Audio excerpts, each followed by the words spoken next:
Good afternoon. The legislature's back in session. Senator Nicholas, you're welcome to close unless anybody wants a last chance at speaking on this resolution. Please close. Thank you, Mr. Speaker. I first wanted to point out the date stamp on the resolution was stamped December 15th, 2017. Now, one of my previous colleagues was curious as to why the emphasis was just on the fuel taxes.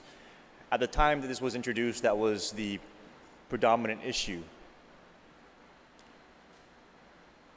How predictive this resolution has been. Since that time, we've just seen an avalanche of tax increase bills since December 15th, 2017. There are many statements made on the floor, Mr. Speaker, with respect to this resolution, that somehow we're going to get it right and we need to trust in that. And yet this resolution was introduced in December. Everybody can click on the link, everyone can see that it was on the docket. It didn't temper any appetites to go out there and increase taxes.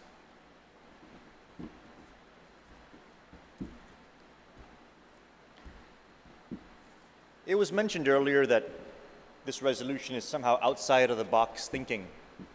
And I think, Mr. Speaker, that is the root of the problem. This is totally not outside of the box. The Organic Act is part of our operating parameter.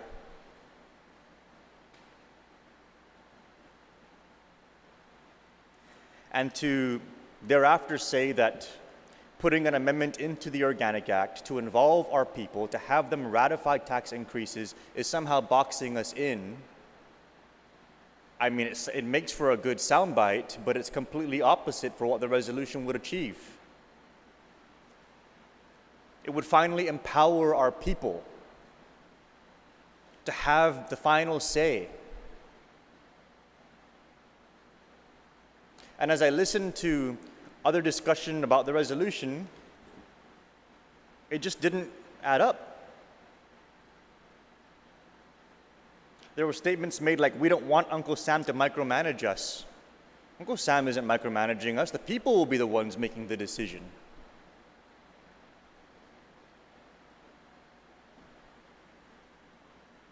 A statement was made that we're going to run to Uncle Sam to solve our problems.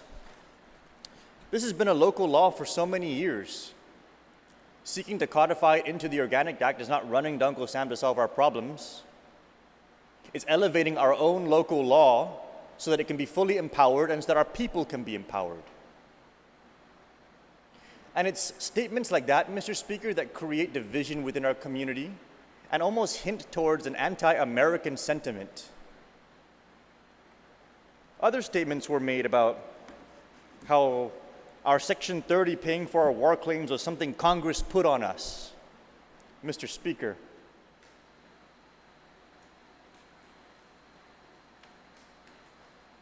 the 32nd Guam Legislature passed a resolution supporting this as an initiative of our own Congresswoman who testified on that resolution. Congresswoman Berdalio's testimony. Again, it is important to note that the offset is an authorizing language only. If the bill were to pass, I would work with the Obama administration to seek a separate appropriation for war claims without impacting additional Section 30 funds. I, Congresswoman Berdalio, believe that the administration will be receptive to seeking a separate appropriation once the total amount of claims are known, and I would challenge anyone, she says, I would challenge anyone in Congress to come to the floor and oppose a separate appropriation. That hasn't happened. But to say that the Congress just imposed this on the people of Guam and they're taking our money for these war claims is a mischaracterization of what actually happened, Mr. Speaker. The failure for us to get EITC reimbursements, that's definitely something we need to go out and remedy. But again, I remind this body that it was this local government that started paying out those EITC payments. The Congress didn't impose that on the people of Guam. This government started paying it. And then the courts ruled that if you're going to start paying it, you got to pay it equally. And it's just such bad form to try and blame others for things that we're doing here locally. And then for us to now seek an Organic Act amendment so that we can make sure that the people are involved in the raising of taxes, we're going to somehow make that be something negative as well. And it just flabbergasts me, because how can involving our people be a bad thing?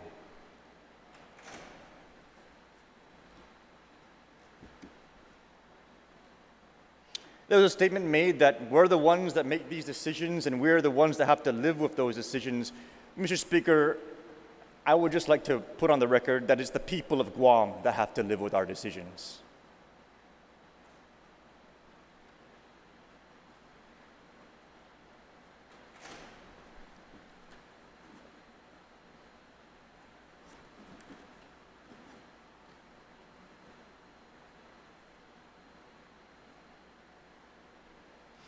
And I'm taken aback when a resolution to involve the people of Guam in the decision of whether or not to raise taxes is degenerated into someone saying that it's a government run by Twitter. Involving our people is not limited to some kind of social media post.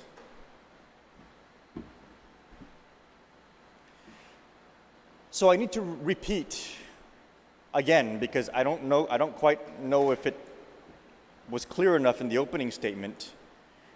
This resolution does not take any power away from the local government. It simply requires that if we want to raise taxes, it can be initiated here, but the people of Guam have to ratify it, not Congress. It doesn't require any federal authorization. If this becomes an Organic Act amendment, it's the people of Guam. And the reason why that's so important is because in the end, they're going to be the ones paying these taxes. And as we've seen in recent months, long after December 15th, it's almost become an art form to be able to craft an environment in which we're going to all of a sudden render an argument that taxes need to be increased or the sky is going to fall. Involving more of our people in that process will be a safeguard against that, protecting our people, the cost of living here on this island. And it was stated earlier that, good sound bites again.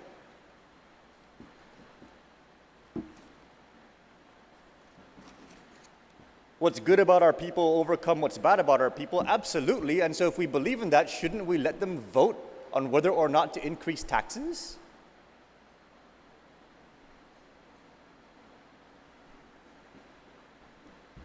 And that's what this resolution does. And it still creates an avenue for us to be able to raise them if there's an emergency. I don't understand why that is too much to ask of the leadership. If you want to raise taxes, you can introduce a bill, articulate your case to the people, and then they're going to come out and vote on whether or not it's actually a worthwhile endeavor. If there is an emergency, somebody declare it officially, and 2/3 of this body can do it, can raise the taxes or do whatever it needs to do to address the emergency. I think it makes for good governance. And that, in the end, Mr. Speaker, is what this resolution is about. It's not about running to Uncle Sam. It's about good governance for this island. And if the only way we're going to ever get any kind of governing document that's going to protect our people is if we draft a constitution after self-determination, then that's where we really are boxing ourselves in, Mr. Speaker, because that means that it could be decades. I'd like to remind this body that the self-determination movement began about 40 years ago.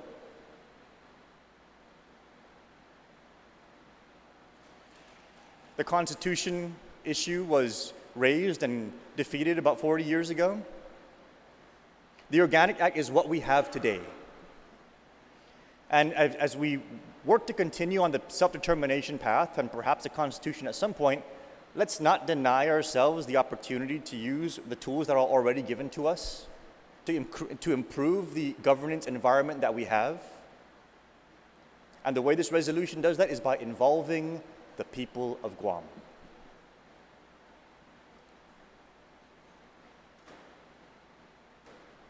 So I humbly ask my colleagues to consider supporting this resolution. I don't see how involving our people is a bad thing, nor do I see how making it be an organic act mandate that we all have to follow is a bad thing. Thank you, Mr. Speaker. Thank you. On the motion to send the resolution down, any objection? If not, you have the floor on your next resolution. Thank you, Mr. Speaker. I'd like to make a motion to place Resolution 312 on the voting file and to be afforded an opportunity to speak on the measure. Hearing no objection, you're recognized. Thank you, Mr. Speaker. Resolution 312-34 is relative to respectfully petitioning the United States Congress pursuant to 48 U.S.C. Section 1423K to enact legislation amending the Organic Act of Guam to include a provision of Guam Public Law 24-222 such that any provision enacted by the government of Guam which increases the public indebtedness of the government of Guam by at least $25 million backed by the full faith and credit of the government of Guam must be approved by a majority of votes cast in an election before any such borrowing may be undertaken, with allowances for a state of emergency if so ratified by a 2/3 vote of the Guam Legislature. Mr. Speaker, if you just reference page 2 on the whereas, it practically takes up the whole page. And it reads, since the enactment of Public Law 24-222, excluding autonomous and semi-autonomous agency borrowing, the government of Guam has borrowed 28 times, with the individual borrowings and borrowed amounts as follows. Now, just before I go into that, 24-222 is the local law that requires that if we're going to borrow $25 million or more, it has to go before the people of Guam. 28 times since the passage of that local law, we've borrowed, and it did not go before the people of Guam. 1999 promissory note, $25 million. 2001 tobacco settlement asset-backed bonds, $25 million. 2001 limited obligation highway refunding bonds, $51 million. 2001 Section 30 bonds, $76 million. 2002 a GO loan, $10 million. 2003 $13 million. 2004 $64 million. 2005 $6 million. 2007 $36 million. 2007 again $151 million. 2008 $7 million. 2008 $13 million. 2009 $20 million. 2009 $202 million. 2009 $271 million. 2010 $65 million. 2011 $12 million. 2011 $90 million. 2011 $235 million. 2012 $108 million. 2013 $22 million. That would have fallen under the $25 million threshold. But you get the picture. 2014 $25 million. 2014 $107 million. 2015 $410 million. 2016 $236 million. As of March 2017, the government of Guam owed $1,082,690,045, or about 78% of the government of Guam's Organic Act debt limitation of $1,388,663,959.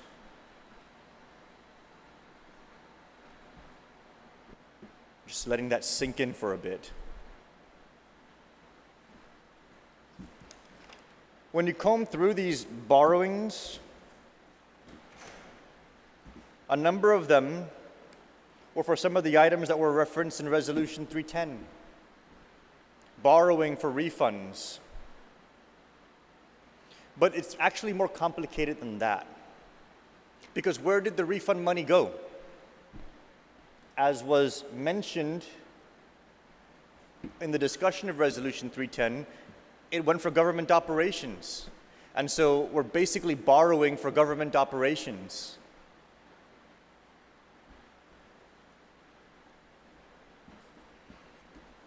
Other debt wasn't as once removed when we borrowed for the Guam Memorial Hospital just a couple of years ago. We borrowed $45 million. They can catch up on all their payables. Here we are today talking about a sales tax increase with a 30-year debt load to go with it now.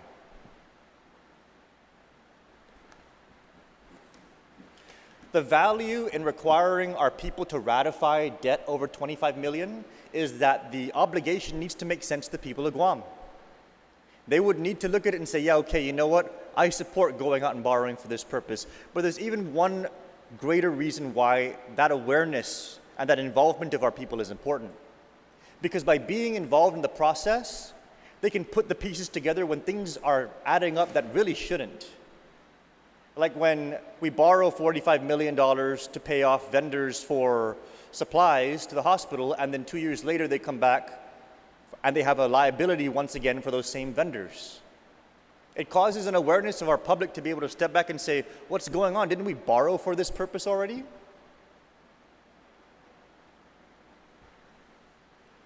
And don't get me wrong, I'm sure members of this body were also quite taken aback when those very same things just keep creeping up. Unfortunately, those of us in this body who learn from these experiences aren't always going to be here. And we can have a whole new set of officials elected who are unfamiliar with the history of how this borrowing for operations has become almost standard practice, that they're going to get sold the same apple cart with the same fiscal team coming in here and saying we got to do this or we got to do that, otherwise we're not going to be able to get blood.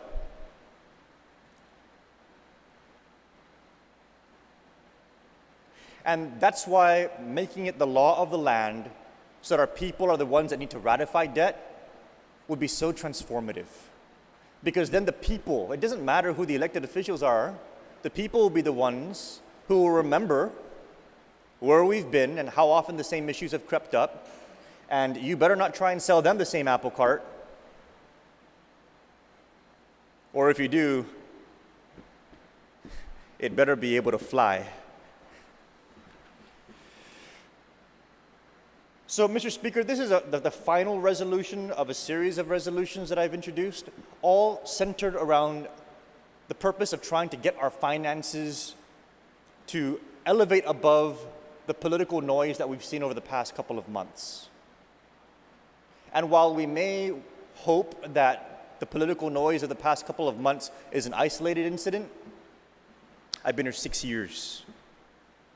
There's always a new crisis to convince a new round of borrowing, or now to convince a new level of taxation. It will not go away. At the very least, we can allow for our people to be the ones to make sure that this is happening for the reasons it's intended, and that the outcome is going to be something that they're going to be okay with for paying over the course of a 30-year obligation.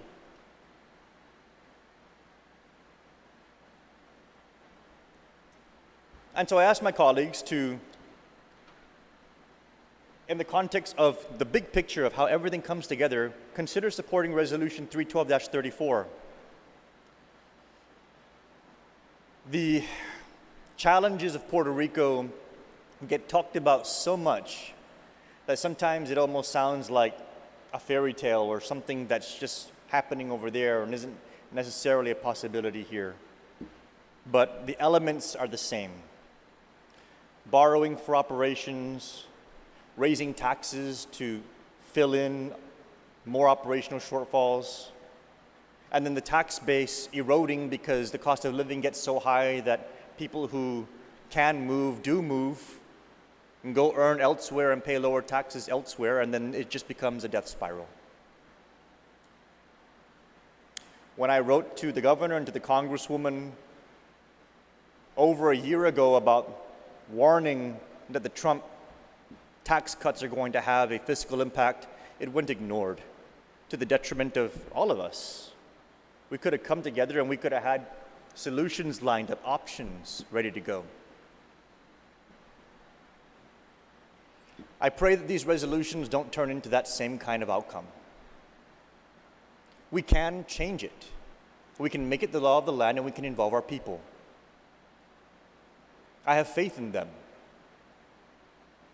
And I have faith that doing so and putting that trust in them would remedy what has obviously been a decades-old problem to the tune of hundreds of millions of dollars and over $1 billion total liability on our balance sheet. Mr. Speaker, we can stop it. This resolution will be a first step towards doing that. Thank you, Mr. Speaker. Thank you, Senator. On the main motion, any senator wish to be heard? On the main motion, any senator wish to be heard? Senator Esteves. Thank you, Mr. Speaker. I have a inquiry if the author of this resolution would so yield. Pose the question, please. I'm just curious of starting on page 2 to line 7 of 3 of these bonds, would the good senator be able to identify which of these were refinancing bonds? In other words, bonds taken out, closing out previous bonds taken for more favorable interest rates.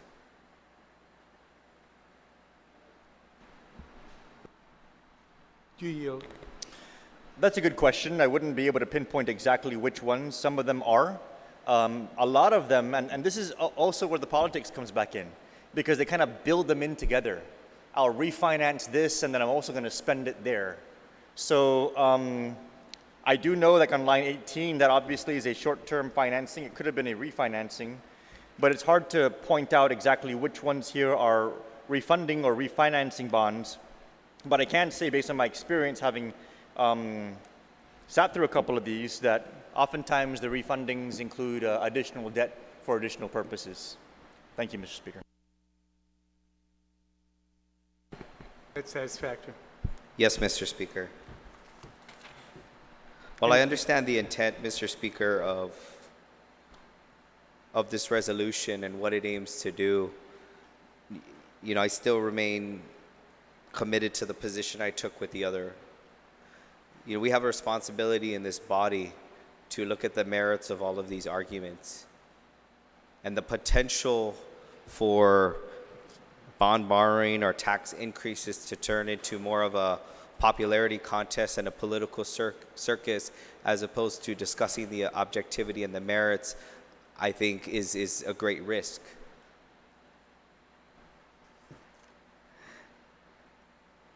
I do plan to go back, regardless of the outcome of this resolution, and look, because I am confident that there are multiple instances in which bonds were refinanced to a savings for the people of Guam. And part of the thing we put at risk, Mr. Speaker, in moving forward with this piece of legislation is our ability to move as a legislature to quickly take advantage of favorable financial times. I believe there was a time, may have been a couple years ago, where this body didn't move fast enough and were not able to refinance a bond that would have provided about $40 million net savings to the people of Guam. Now, if we were to move this forward and mandate a provision for a referendum, how would we be able to take care of those favorable conditions? I do understand that some of these bonds were used for operations, and I don't agree with that. But a lot of these bonds, Mr. Speaker, we see the results. University of Guam, we've seen the capital improvements made. Tuman, we've seen the capital improvement made because of these bonds. Because they came before the legislature and they presented their case. And we deliberated over the merits and objectivity of what they were arguing. And then on top of that, after passing the bond and legislation, there have been subsequent oversights to ensure that once they were granted the authority to borrow the money, that they were held accountable to it and how it was spent. That's part of what this body is designed to do, to pass the authorization to borrow and to follow up and ensure accountability. But again, my concern is that if we wash our hands of that responsibility and say, hey, people of Guam voted for it, even though I didn't agree with it, who's responsible for oversight at that point? Who will fix their name to that piece of legislation and said, you have authorization, you have at least my vote and authorization to borrow for the intended purposes. And with that, we'll ensure that we follow up and hold you accountable.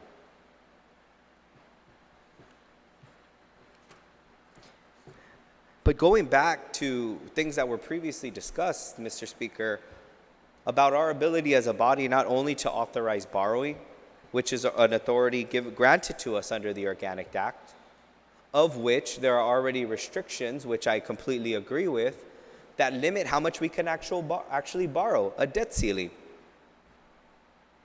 which was highlighted. We're at 78%. We have yet to hit that debt ceiling.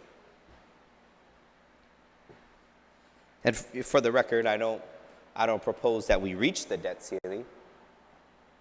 And for the record, I want to establish I would never be in favor of increasing the debt ceiling. But to the point, Mr. Speaker, the way this body operates, the way it's designed to operate, in discussing the merits, objectivity of both tax increases, fee increases, rate increases, and the authorization to borrow is supposed to go in tandem. I'd argue to previous statements I had made, if we had increased taxes and fees appropriately based on the merits and objectivity as opposed to the politics of it all over decades ago, we wouldn't be seeing these large amounts of borrowing.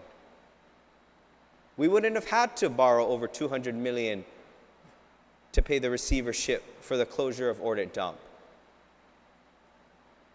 Or in our autonomous agencies, we wouldn't have to borrow for utility upgrades. We wouldn't have to borrow to build new schools.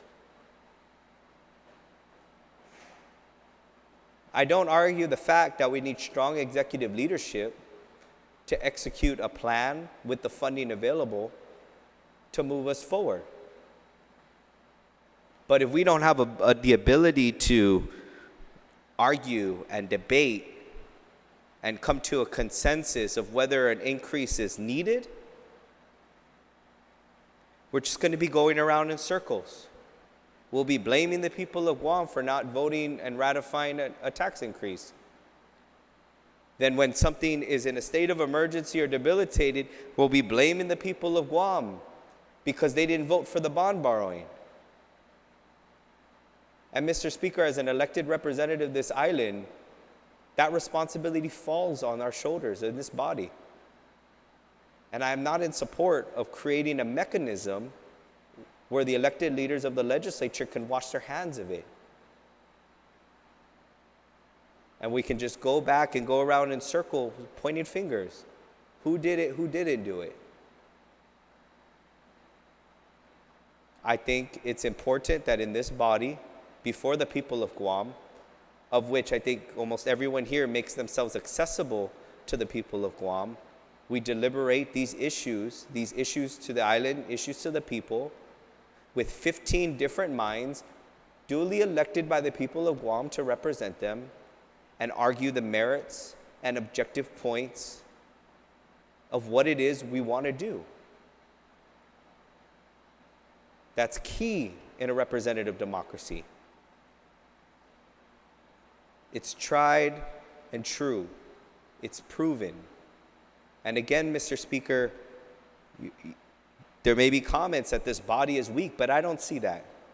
I think through all the political pressure we've seen in the past, this body has stood by its rules, has stood by the importance of a public hearing and involvement in the public, and protected that. And I think we can continue to do that. And I have full faith and confidence that the people of Guam will elect representatives that will do that. And if they don't feel that these representatives are doing that on their behalf, they'll be voted out. That's how our democratic system works, Mr. Speaker.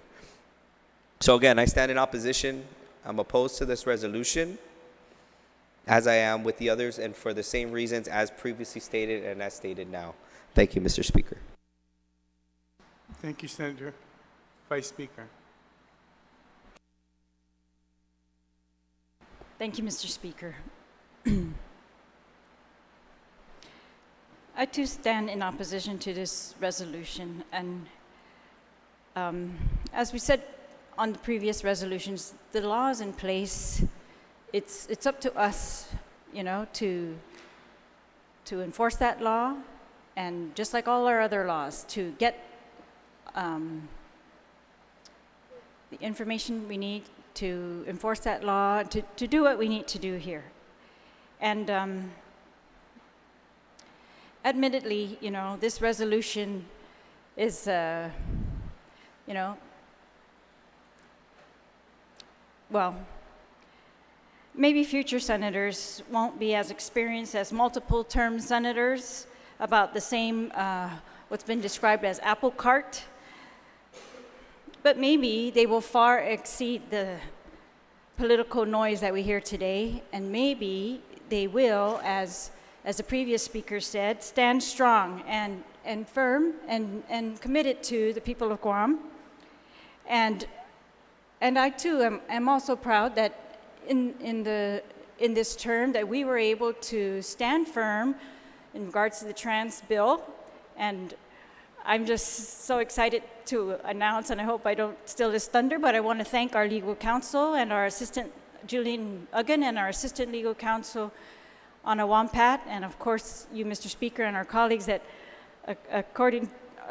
it seems that the Supreme Court, that we have just won the writ case in the trans, and that the governor's petition for writ was dismissed with prejudice. So I think that that's awesome. And so I do believe that political will is what we may need in here. And so I just think the people of Guam, they know that too, and that they are going to be looking for people to fill the seats in this place who can do what they're supposed to do in this body. But again, this resolution, like the others, no one here has introduced a bill to put any measure before the people of Guam. Some have gone 6 terms without proposing such a measure. Not even this resolution, which attempts to change our Organic Act, is being put before the people of Guam for their vote in a referendum. And normally, that's how constitutions are changed, because they're not something that most states would allow just the legislature to change. They want, those are the kinds of things that they put before the people in a referendum. And so I just find that ironic, to say it very nicely, Mr. Speaker, that this resolution, which purports to change our Organic Act, because they want to use it as our constitution, is not going to be put in the referendum, that it's mandating that we as a legislature will put everything else in that form as a referendum. So I oppose this resolution for those, and I would ask that my previous comments on the prior resolution also be incorporated, if that's possible, by the clerk. Thank you, Mr. Speaker. Thank you. Any other senator wish to be heard? If not, you're welcome to close, Senator Nicholas. Thank you, Mr. Speaker. I do appreciate the statements of the retiring speaker with respect to the resolution not being put before the people of Guam. I'm actually following our legislative process, hoping that we can get it passed here in this body. If we can't, if there's not enough senators to get it done, then by all means, those referendums will be introduced. We can rest assured of that. And I hope that if these resolutions don't pass, we can get the support in this body to pass those initiative measures so that the people can be afforded the opportunity to weigh in on it. I was hoping that there's a reason, Mr. Speaker, that there's a date stamp of December 15th on these, but that these resolutions weren't moved until this session. Because while they were drafted knowing full well that its time will come, I also know that it's important for us to move a measure forward when it's timely. And given the circumstances that I've just recently unwound with respect to the duress that this body was put in to raise taxes and the false pretenses that were levied for us to take those steps, and the subsequent audit reports that have showed all of our under collections that could have funded many of these shortfalls, I figured now's the time. Now's the time to put this before this body and give us the opportunity to act on this resolution and these other resolutions so that we can get it done. We can show our people that we're going to take these facts and take these opportunities and get it done. And I'm going to hold on to that. I hope that at the end of the day, we're going to come to that realization. But if not, then by all means, those initiatives will be introduced post haste. Thank you, Mr. Speaker. On the motion, send the resolution down. Any objection? Hearing, seeing none. We'll take a short recess.